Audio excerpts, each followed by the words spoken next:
Are you looking to sell or buy a property in North Luzon? Visit our website at remaxaria.com to know more about how our team can help you.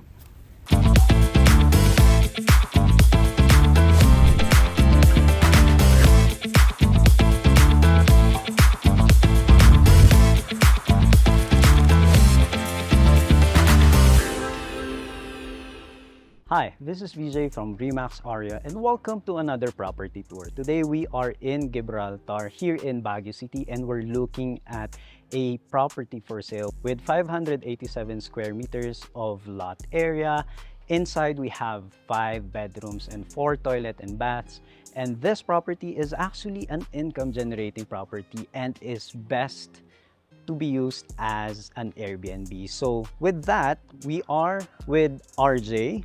So RJ is our broker owner, and since this is an Airbnb potential, he will help us explain kung ano tong property na to. Yeah. Okay, so welcome.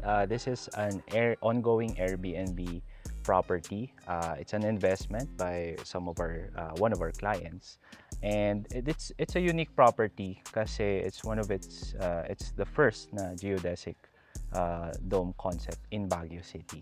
I myself, we did our first A-frame house in Baguio City, and therefore parang I'll help na lang explain how it will relate to you once you are interested in buying this property. So tara, tingnan natin. Alright, so this property is actually near tourist spots, no? So perfect location for an Airbnb kasi you're like walking distance to Mines View Park and the rest, yung mga Good Shepherd, Wright Park, the mansion, and Botanical. Yan. Pwede mong kabayuhin from here. Actually.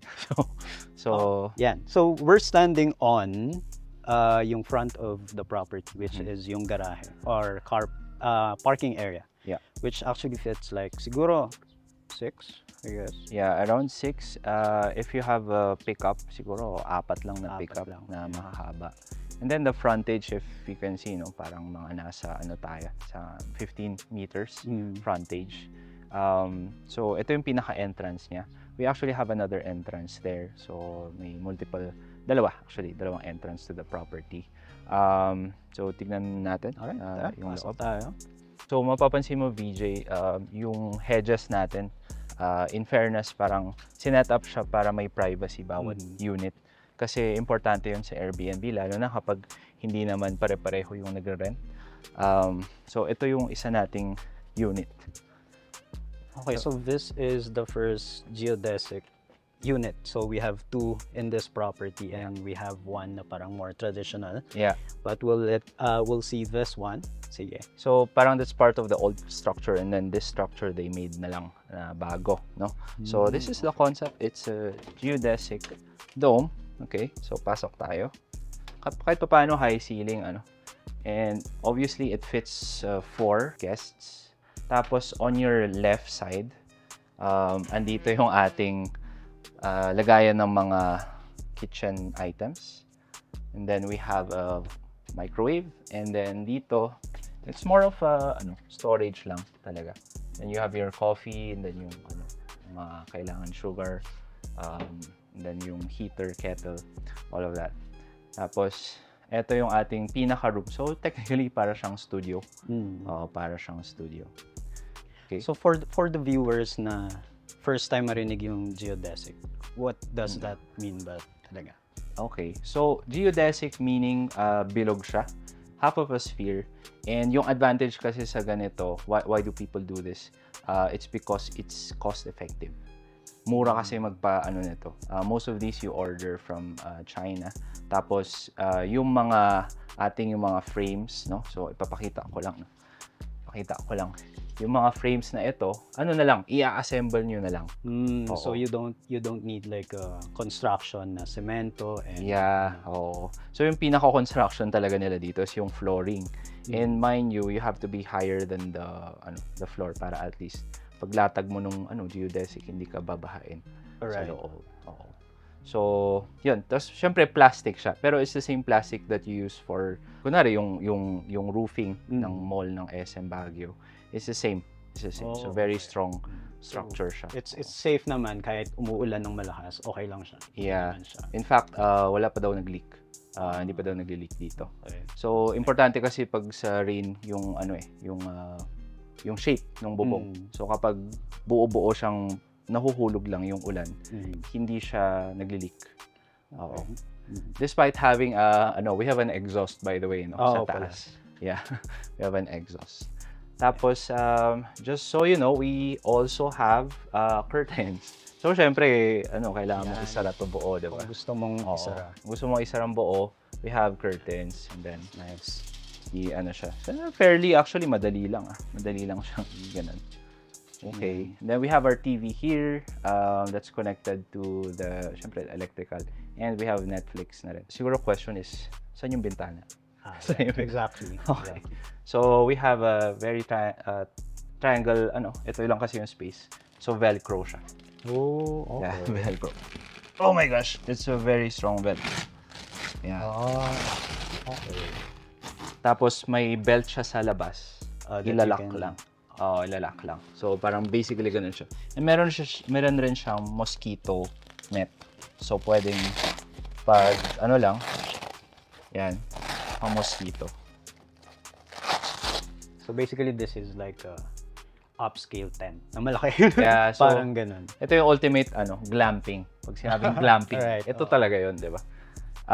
So speaking of glamping, anong mahirap sa camping kundi yung CR. Yeah, so if you come here, this side, so we have our sink, di ba? We have our mirror, and then we have a full bath.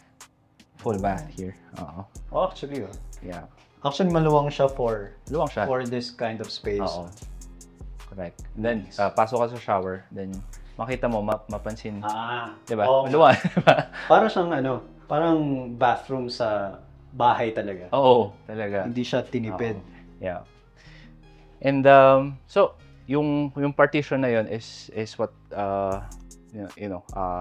parts yung part ng CR tsaka yung kitchen supposedly. Pero usual question is saan magluluto? Ayan. Kasi wala tayong nakitang, 'di ba, lutuan doon. So sa labas. Kaya nga siya glamping concept. Yes. Tutulog ka lang dito, sa labas ka magluluto. So tingnan natin yung labas. Pero before tayo lumabas, nasaan ba yung mga switch? Actually nandito siya. Nakatago siya dito. Yan. Tapos makikita nyo yung fan natin sa labas. Yung exhaust fan natin, which is powered by a solar panel. Automatic siyang maglalabas ng mainit na hangin. At saka dito may aircon. Yeah, may aircon to. May aircon. So no problem. Yan. Mahirap pag walang aircon. Kasi limited yung bintana natin. Okay? So the point naman talaga is yung glamping so dapat nasa labas ka. Yan. So pag ayaw mo mag-glamping, mag-hotel ka na lang, diba? So dito is we have outdoor spaces naman for, actually maluwang yung outdoor spaces niya. So you have this area na parang dirty kitchen. So if you want to cook, pwedeng dito na lang. Syempre, medyo fire hazard din kung sa loob naman gagawin yung cooking. So yan. So you have here, may sink water yung ating, kung may dala kayong mga parang butane gas, pwede sila dito.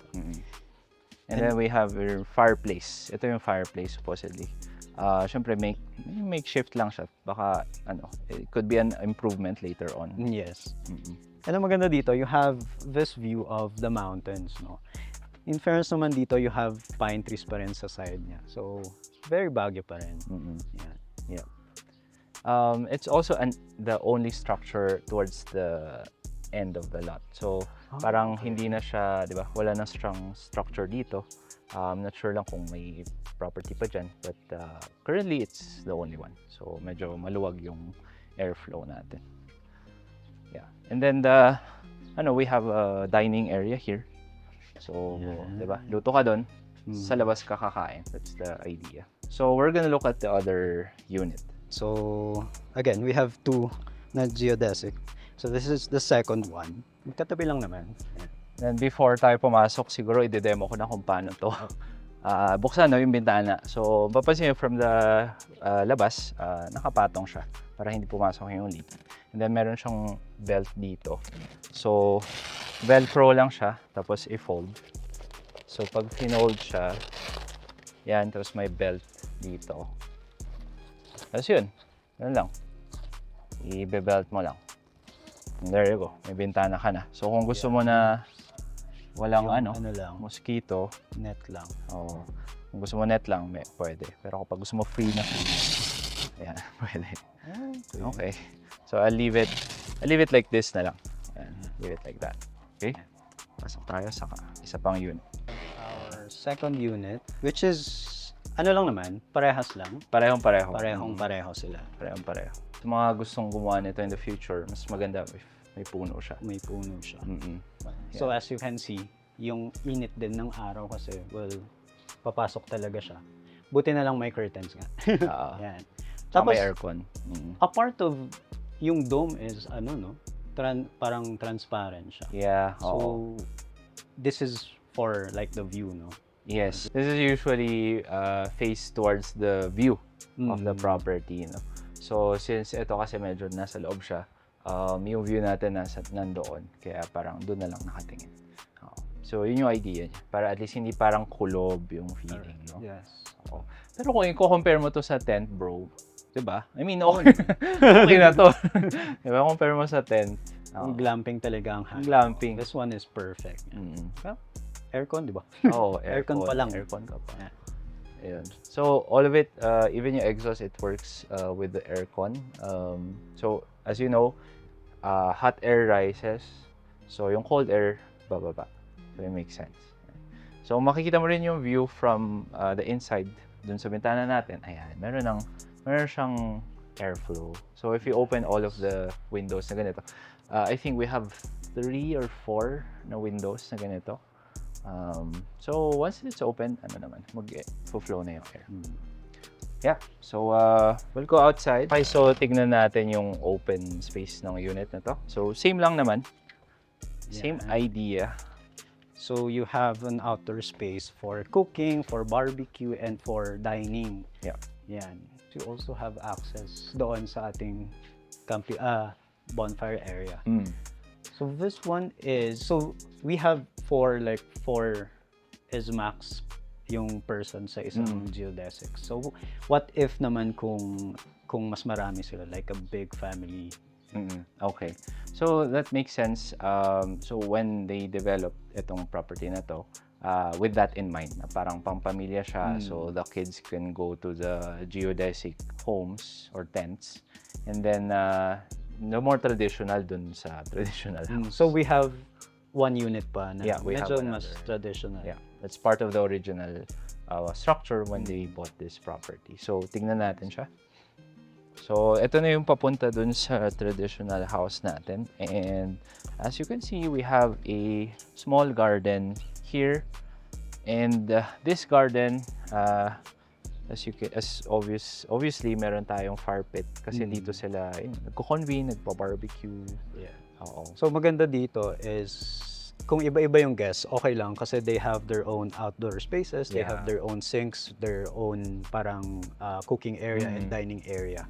Pero kung isang malaking potentially they can just rent out yung buong place, no, if they have like siguro company outing or So parang siya, flexible is the bottom line. Flexible siya if rent individually or with a huge group.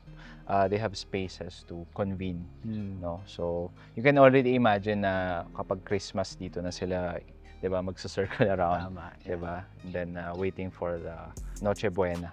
Papasok na tayo dun sa traditional house. It still has that Baguio charm. Yes. So pasukin natin. From the backyard garden, ito yung entrance natin. Papasok dito sa more traditional unit. So this structure has 3 bedrooms, Yes. toilet and baths.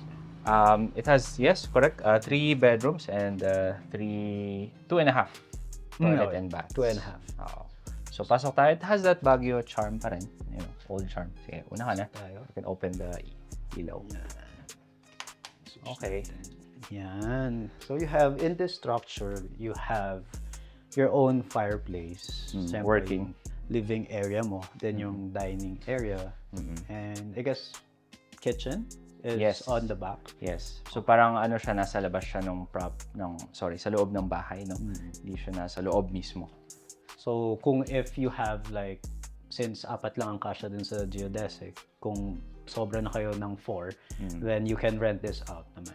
Yeah.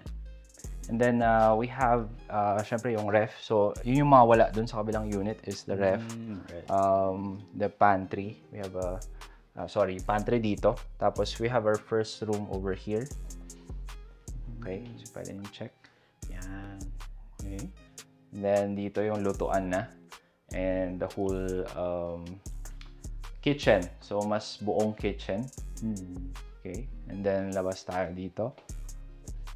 We have our 2 other bedrooms na medyo mas traditional. So you have one over there and one over here.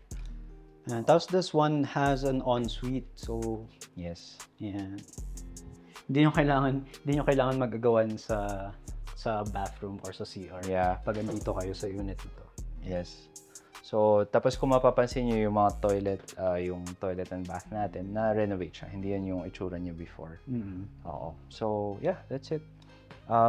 Even yung floor, these are original floorings na may marmol pa yan na mosaic. Although they kept yung original na ano. I think yung fireplace is also original. Yeah. Itong bricks na.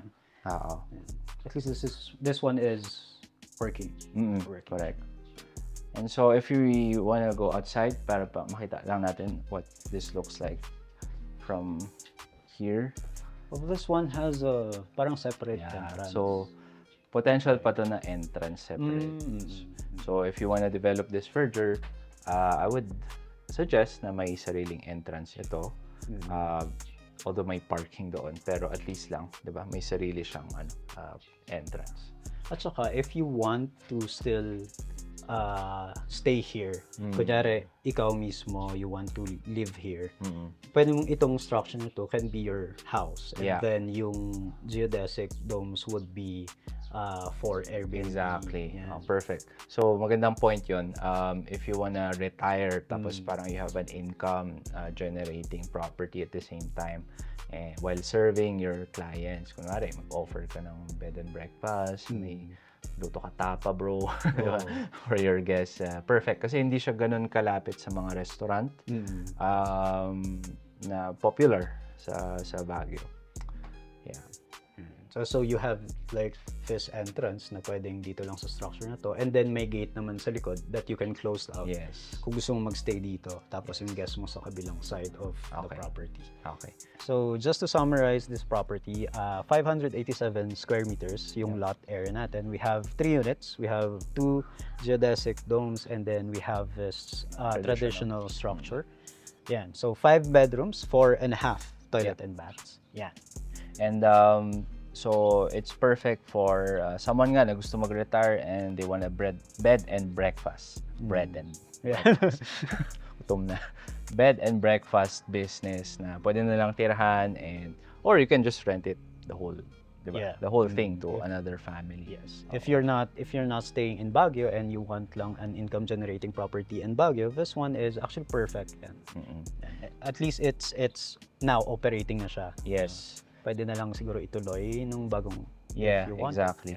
And I cannot emphasize enough yung kailangan unique yung property mo. Yes, and be ito yung one of the unique ones, no? Kasi this Exactly. is the first one, and I think it's the only one. It's the only one.